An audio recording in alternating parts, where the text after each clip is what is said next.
Hi guys, I'm Raven, a mental health enthusiast, and welcome to day 7 of our 7-day journaling challenge. You guys, you made it. You made it. I'm so proud. I am so proud of you for making it this far. You are the dopest, you are the illest. Congratulations on choosing you. You know what? Let's have a dance party.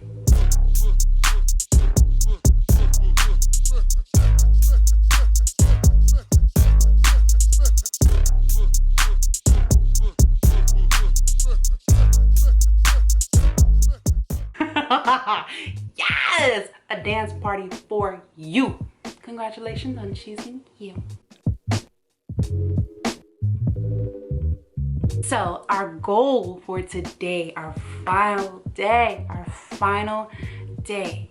of our 7-day journaling challenge, our goal for today is reflection. Our goal is to reflect, okay? Let's do this. So what is the most important thing that you've learned about yourself this week? After doing this entire 7-day journaling challenge, what's the most important thing that you learned about yourself? Write about that and explore that. How have you changed in just this short amount of time? How have you changed in this short amount of time? And I bet you're gonna be impressed at just how much somebody can change, at just how much you can change in just 1 week, and how much you can learn about yourself, how much progress you can make. I want you to reflect and I want you to explore yourself. How are you different today than you were on day 1?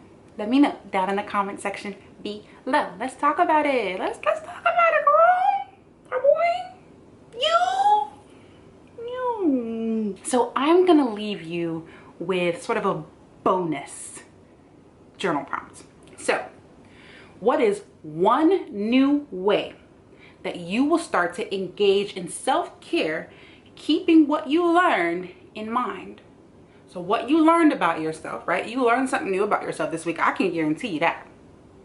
So keeping that in mind, what's one new way that you're going to engage in self-care? For me, I'm going to start doing some art. I'm a super artsy person and I've just really fell out of touch with that side of myself. I'm gonna make a piece of art. I've decided. Explore that last journal prompt. Y'all, you did it. God, I'm so proud of you. I freaking love you. You guys, on a serious note, I am so incredibly proud of you. I'm proud of you for choosing yourself and taking on this journaling challenge. It means the world to me that you mean the world to yourself. So thank you for taking the challenge. Please don't forget to like this video if you enjoyed it. Leave a comment down in the comment section. Let me know, what was your experience like on this little 7-day journey of ours? I'll see you next time, maybe in our next journaling challenge. Bye.